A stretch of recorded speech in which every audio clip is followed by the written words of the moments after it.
There was once a prince, a handsome lad, whose heart was as good as his heart was glad.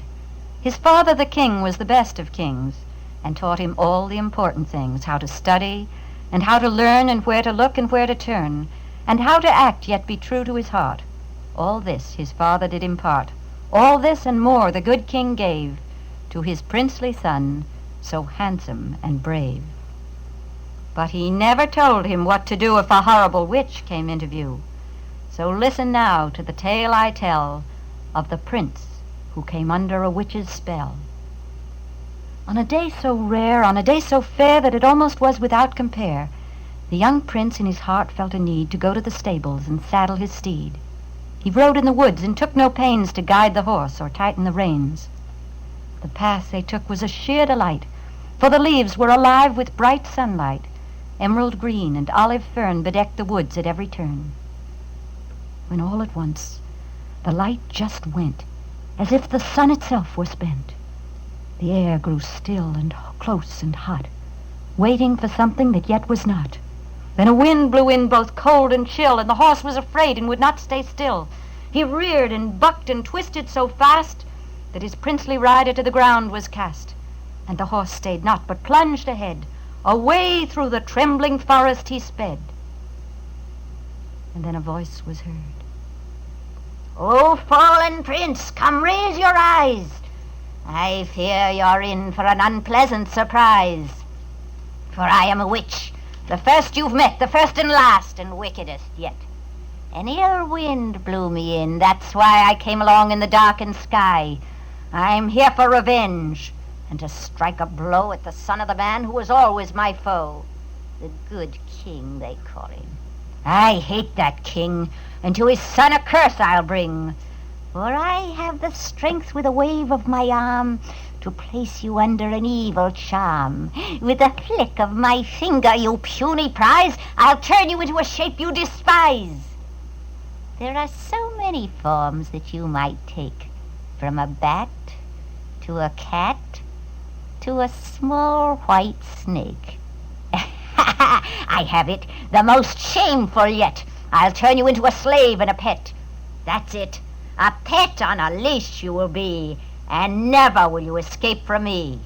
An ugly pet with horn and scale, a dragon you'll be with a long, thin tail.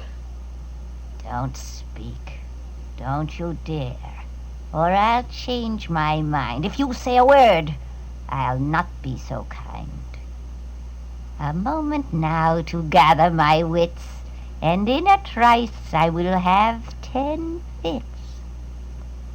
Abracadabra, palabra, paloo, spirit of evil and witch's kazoo, cephalo, tefalo, buffalo nut, turn this man into a you-all-know-what.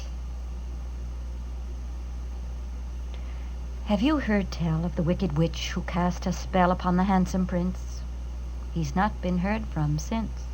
Not since that fateful day in May.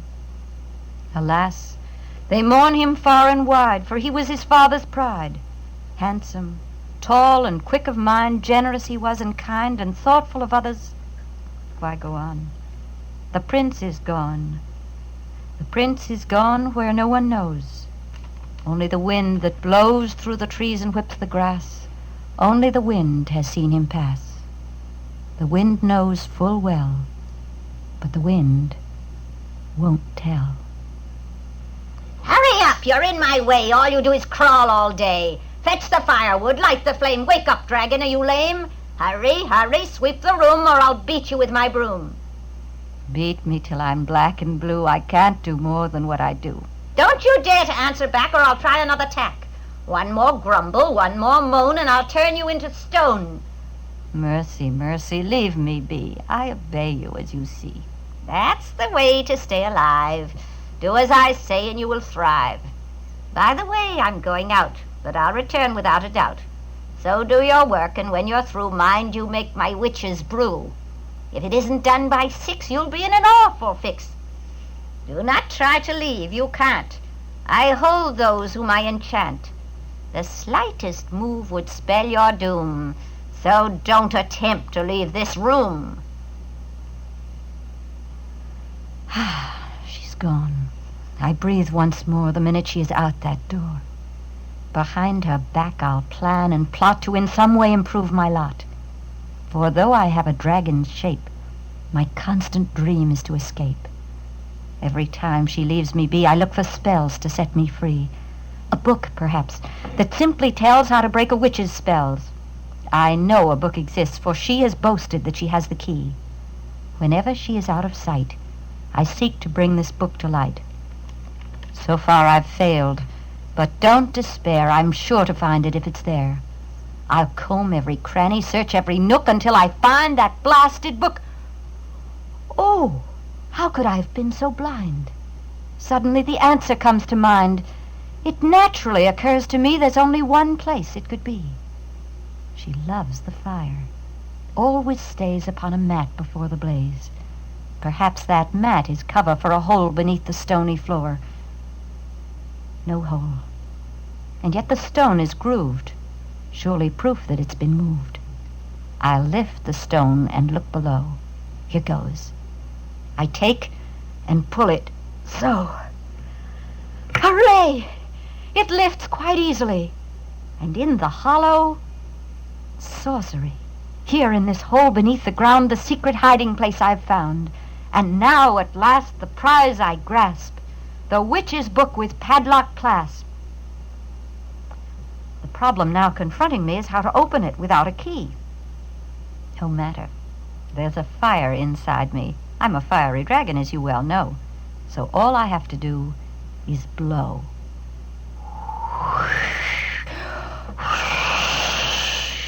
The strongest lock seems very tame when attacked with a wall of flame. There, 'tis done. The pages I'll unfold and read about the spells of old. Just to scan a single line sends a shiver up my spine. Poisons, potions, chants, and rhymes, enough to conjure heinous crimes. Now here's an interesting bit which may in my case closely fit. Advice to witches who enchant. What you can do and what you can't. You can turn a prince into a beast. You cannot harm him in the least. One spell is all that you can do. If you do one, you can't do two. Ah, this means that she has no more power over me. All her threats are simply lies. This book has made me very wise. Now wait a minute. Here it tells the antidote to witches' spells. If he can once a princess save, he will no longer be your slave. How simple, how sweet, how easy, how neat. All I have to do is find a princess and the spell won't bind me anymore. I'll put the book away and look for the princess today. Now let me see, where might she be? Outside, no doubt. I shall have to go out. There are no princesses here, especially at this time of year.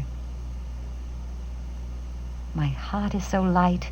I'm filled with delight. Though nothing's in sight, the future seems bright. The fates were not kind to keep me so blind, but all that's behind, and peace I will find. I have such an urge, a sudden surge to wander in the woods. It is spring. The birds are singing and the air feels fresh and good.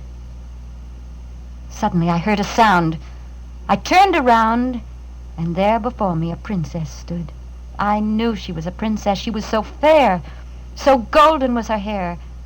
But alas, tears lay upon her cheeks, and she was uttering piercing shrieks. Oh! Oh! Oh! Oh! Oh! What ails you, lady? Oh! But she at the sight takes another a fierce affright, and sobs some more, louder than she did before. Oh! I'm really a prince who's under a spell. I'm really a mortal who wishes you well. Tell me your troubles, my fairest maid. Tell me your troubles, and let me give aid.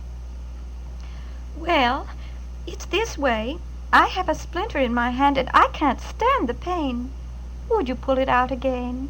You'd be so brave and terribly clever, and I'd be grateful forever and ever. A splinter, how frightful.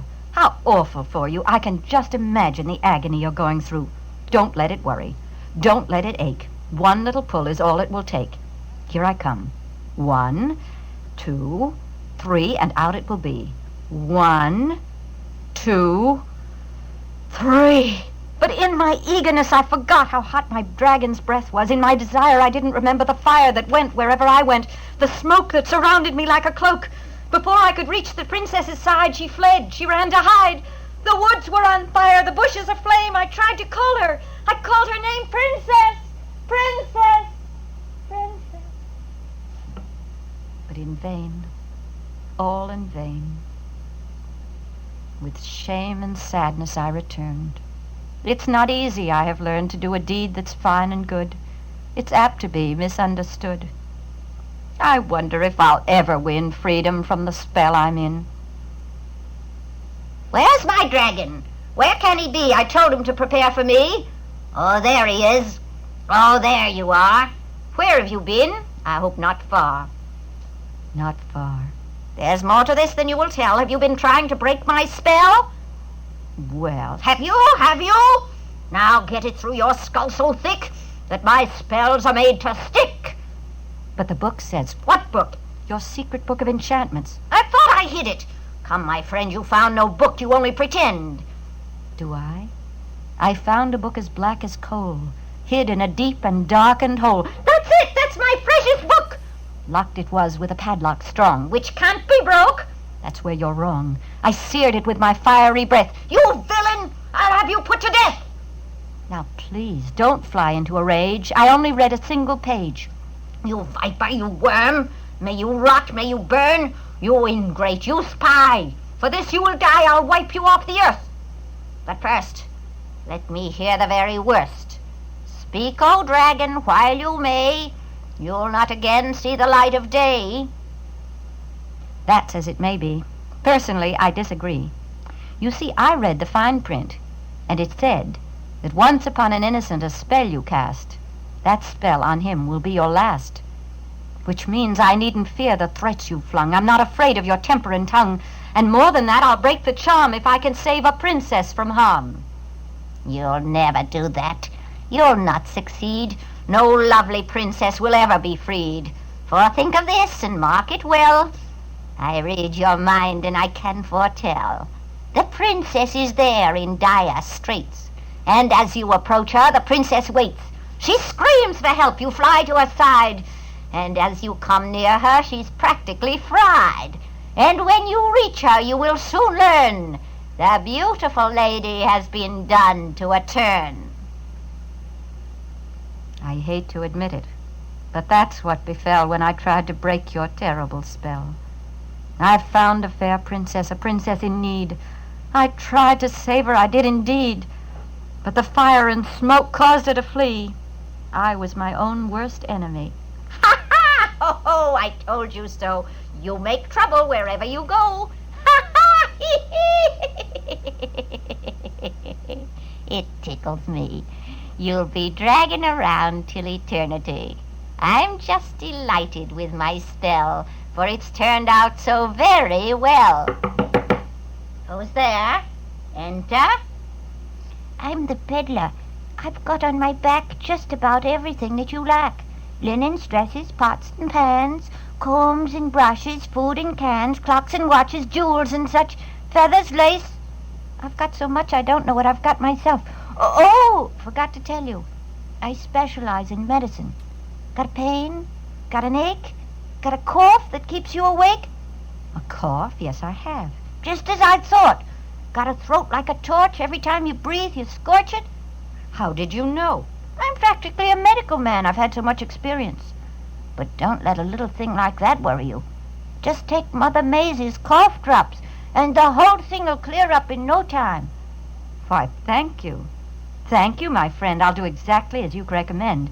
Give me a box. Oh, no, you don't. I forbid it. I'll turn you into a spider, a toad. I'll make you sorry you ever... Help! Help! Why, the rug is on fire. Give me some air or I will expire. The room's filled with smoke. I can't see a thing. Oh, it's awful how my eyes smart and sting. Drat it. He's gone. Next time I turn a prince into a dragon, remind me to put a fireproof lock on my black book. Soon the dragon reached the wood, and where he'd left her, the princess still stood, still wept, still tossed about, for the splinter in her hand had not yet come out. At a distance the dragon came to a stop, and took from his pocket a single cough drop. This he sucked for a moment, then swallowed it whole, and wonder of wonders, it achieved its goal. Not a spark, not a puff of smoke came from his mouth when the dragon spoke. He called to the maid, "Do not be afraid. Nothing will burn, for my fortunes have taken a sudden turn. I'll remove the splinter, nasty thing." "Oh! Oh, you did it! Oh, I can't believe my eyes. You're not a dragon. You're a prince in disguise." "That is right. Once again I take my place in the world of men. Oh, princess, hear me. I must say I never saw a real princess until this day. The others pale before your light, for you are so beautiful, so heavenly bright. And all I wish and all I ask is to love you forever and in your light to bask. And if, dear princess, you'll give me your hand, I'll be the happiest man in the land." She gave him her hand, and they were wed, and only the witch some tears did shed. Crocodile tears, I'm sure they were, and nobody cares what happened to her. For the prince is our hero, the princess our star, and you can imagine how happy they are. Good will triumph, and evil will fail, as it does in every real fairy tale.